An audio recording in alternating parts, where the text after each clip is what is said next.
Jason La Canfora, how are you, Jason? I can't complain, my brother. How are you? I'm doing fine. So you're a CBS football insider, and allegedly. That's what they call me sometimes. So it's now time to get right inside the football, okay? Yeah, man. What are the chances the Chargers now go ahead and trade out from 3?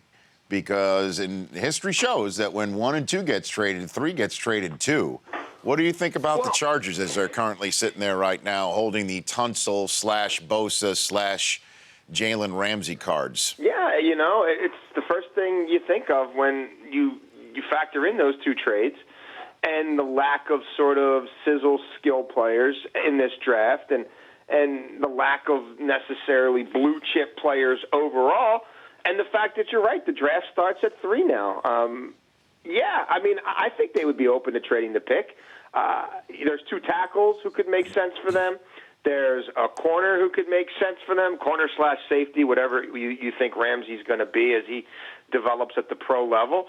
And is there a team that covets one of those tackles, a pass rusher, whatever, enough to go and do it? I wouldn't rule it out, Rich, certainly. And I'm sure Tom Telesco, I don't know how much he'll say publicly, but privately, he knows he has multiple needs. And so if someone put value on the table for him, they say it's a copycat league, don't they? Yes, they do. So it seems to be all the rage now to trade down. So let's talk about the Rams starting up at 1. It's Goff, right, Jason? I mean, I have not – when I talk to other general managers, when I talk to personnel people, everyone believes it's Goff. Now, could they say Wentz when they pull the card? I guess it's possible, Rich, but no one around the league is buying, giving their situation, and it's unique, right? Moving to a new market, a fickle market, a market where it's failed, a market where the owner already lives in Malibu, a roster that just has Case Keenum and Nick Foles at the quarterback position. They're not the Eagles, who already had, 22 plus 12, $34 million guaranteed to quarterbacks over the next 2 years. They've got, again, I'll repeat, Case Keenum and Nick Foles. They have the worst quarterback room in the NFL. So the thought process is they're taking the kid who's most ready to start week 1 because, well, he better start week 1 when you move up half of the first round to get there, and when all he has to do is be better than Case Keenum to be your number 1 quarterback. So nobody believed Howie Roseman the other day when he said, we know who we're taking too, essentially. And the Philadelphia media asked him, well, how do you know, essentially? And he said something along the lines, a line about you can be Inspector Clouseau and connect the dots. So not to call you Peter Sellers, but connect the dots for me, Jason. How would Philadelphia know what the Rams are going to choose? I can say this. They made a trade, pretty significant quarterback trade a year ago, right? That was kind of complicated. It was a very multi-tiered trade that involved multiple years of picks and contingencies. And we don't want you to look too bad, so we'll put this in case Bradford does flourish, and we don't want you to look too bad. I mean, you could tell it was a not your normal football trade. And I know that Howie Roseman and Kevin Demoff, the president of the Rams, have a very strong relationship, and this is a big, ballsy move for both of these guys. And do I think that they're going into it totally blind? Boy, I don't think so, because Howie was trying to trade to 1 also, right? And there were numerous teams talking amongst themselves and talking to Tennessee about the first pick. I think many fewer about the second pick. I really don't know exactly who the Eagles were necessarily competing with for 2. But regardless, this market has been forming and emerging since the Combine. So it's hard for me to believe that everyone's going into this completely blind. I think that both teams feel good about who they're going to take, and I don't believe it's going to be Wentz. Now, again, I'm not saying I know that, but when I talk to people who are in this and whose livelihoods are at stake, they all will be absolutely stunned and shocked if the Rams don't draft Goff. Jason. Now, I talked to Bruce Tollner the other day. Yes. Did a column on him for CBSSports.com, and he represents both these kids. And he was adamant, they have not told me anything. I talked to him mere moments after the trade went down, and he's like, I didn't get a heads up. He's like, we read tea leaves like you guys. We think we know. If you put a gun to my head, I would give you a certain guess. But honestly, that's only a guess. And neither kid knows, and we don't know. We think we might know. And, the one thing I kept telling him is, bro, you're going to have a pretty good night next Thursday. And he didn't want to pop any champagne a week ahead of time. But come on. Whether it's Goff-Wentz or Wentz-Goff, that's the first two picks. Yeah. Jason La Canfora joining me here on the Rich Eisen Show. So was the Dave Gettleman rescinding the franchise tag of Josh Norman as simple as this is too much of a headache, we're out? Because it just stuns me, regardless of the fact that he's pushing 30 and regardless of the fact that he might be a headache, that somebody in the NFL like Dave Gettleman would get nothing in return for Josh Norman except the 2017 comp pick. Well, I mean, there's that, and there's also the $14 million you could spend somewhere else, and also the message he's sending to everybody else that don't mess with me if you don't know your worth. That it just strikes me there's got to be something else beneath the surface, Jason. And I've exhausted this with many people who used to work with the Panthers, people who know Jerry Richardson pretty well, people who know Josh Norman, and certainly I think the idea that he wanted money they didn't think he was worth, and maybe it wasn't so much about being in Carolina, but getting, every penny he could get may not have sat well with people. I think there still may be something eventually that comes out that we don't know now that makes this seem a little more,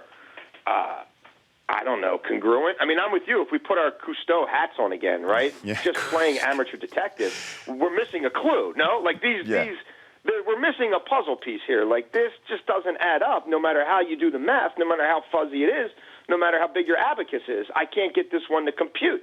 And not even to shop him, Rich. The draft's coming up. Like, just see. Maybe, it'd be hard to do it, sort of tag and trade kind of thing. But let's face it, the Jets haven't ruled it out with Muhammad Wilkerson. It's not impossible to not even explore it. When I talk to execs, they think this came down from ownership, and that something that was said or something that was done or something that may have got back to Jerry Richardson, who can be, a little crotchety at times, just rubbed him the wrong way to the point where he said, you know what, just forget it. Just pull it. I want to spend the money somewhere else. I don't know that this is a football operations decision. Maybe it is. But there are people hypothesizing that this smells like an owner who just, for whatever reason, and maybe it's the after effects of Greg Hardy. Remember the last time they franchised the guy, it didn't go real well, and maybe he just felt like, let's just pull up the stakes now rather than worry about this down the road. So the Redskins now get the first shot at Josh Norman, and do you think Washington lets him out of the building? Certainly sounds like this is vintage mid-2000s Dan Snyder, where there's already – the reason you got the first meeting was because you have such an offer on the table that's why you're there. And now, can he keep them? Does he sprinkle a few more zeros on top to make that Sunday even more delicious on the way down, and he doesn't leave, Ashburn without a contract? It seems to be an old school Redskins move. And if that's the case, then I think he's going to stay there. I've heard he'd like geographically to stay on the East Coast. It's not that far from Carolina to D.C. They obviously have a need that, when they put the full court press on, which they haven't done in a long time. I mean, casual observers may not have noticed, but this team has not really wined and dined and courted an A-list free agent like this in quite a while. And the regime there won't do it a lot. But if this kid fell from the sky and they feel like they can get, 3-4 quality years out of him and it alleviates a position of need, then I get it. And I can't get into the actual numbers that I've heard, but had various people with knowledge of the situation tell me that this is going to be a big boy contract. A couple more things for you. Jason La Canfora of CBS and NFL Today joining me here on the Rich Eisen Show. When does the Kaepernick trade rumors heat up again with Denver? Elway said yesterday that the trade was dormant, but the offer's still there. The deadline clearly probably is going to be the first round of the draft, or maybe even Friday, depending on what the Broncos do. When does this thing begin to heat up again, do you think, Jason? Certainly the 24 hours leading up to the draft and through the first 2 days, through Thursday and Friday, it's still very feasible. John Elway's not going to budge, and he feels emboldened by the fact that he, like a lot of other executives, do not believe that you can put this genie back in the bottle, do not believe that you can just rebuild trust, do not believe that you can have a kid as your quarterback under these circumstances where things are so frayed, and that ultimately they believe that this kid will be cut, and you can't cut him injured, so there'll be an injury settlement, and he's got $12 million fully guaranteed. You're going to have to pay him to leave the building anyway, which is why Elway's like, well, I'll only pay $7. You guys pay the other $5. No, we're not paying it. Okay, then no trade. But when does the rubber really hit the road for San Francisco? And that's when OTAs start. That's when, at some point in May, when Colin Kaepernick can start throwing again, that's when this all becomes a back burner to a front burner. So, conceivably, it could still happen after the draft. Huh. And I got a couple of guests I want to talk to you about.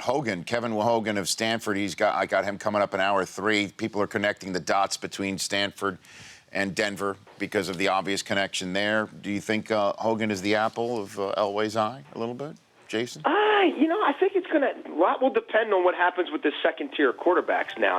With them going 1-2, if Lynch goes as high as I think he could, and I won't say it's impossible, he goes 8 or 12 or maybe somewhere else in the teens to Buffalo, then at 31, what starts making sense for Denver? And who do they think would still be there, at the end of the second round? I think Hogan's probably more of a day 3 proposition, but, I could be wrong. And then I've got Ezekiel Elliott coming up in a matter of moments. Do you think Dallas takes him as high as 4? Where do you think he winds up? I think he winds up in Miami at 13. If you made me do a mock draft right now, I would never do that to you, Jason, just so you know. Well, you wouldn't make me do one. I don't know, Rich. I guess you put me on the spot. Give me the first 15 picks. You got 30 seconds. Yeah. Well, and you're a Baltimore guy. What do you think of Arietta? What happened there? What happened with your look? And I know Buck was on the show yesterday. They're 10-4. Yes. I don't mean to bring anything up. They went over Toronto last night. They won on a pass ball in extra innings the night before. What do you got for me, Jason? The whole thing with Jake apparently is the sort of narrative here is that when he was in the minors and even in the majors, he really wanted to throw his cutter, and they didn't want him throwing the cutter. And organizationally, they felt like it's a pitch that he should kind of stay away from. Right. And there was some clashing there. And look, the trade is absolutely blown up in their face. There's no two ways about it. But like in real time, there was no one, very few people in Baltimore who were like, it'll still happen for Jake here. You know what I mean? It was one of those where he obviously has some talent, and he had been injured for a couple of years, kind of minor injuries, and certainly, I'm not shocked he's developed into a quality starter. I'm shocked that he's still, come on, that he's looked like Cy Young for the better part of best in baseball. Months. Best in baseball. Yeah, it's unbelievable. It's phenomenal, and good for him. He's a good kid. People liked him when he was here. The only positive I can spin out of it is Steve Clevenger was a part of that trade, and Clevenger was eventually traded to Seattle before this season for Trumbo, who is absolutely mashing for us now. I'll try to put a positive spin on it. Good for you, Jason. There you go. I'm a glass half full kind of guy, buddy. See you in Chicago. Sounds good, brother. All right, there's Jason La Canfora of CBS Sports. The Rich Eisen Show, weekdays at noon Eastern on Audience.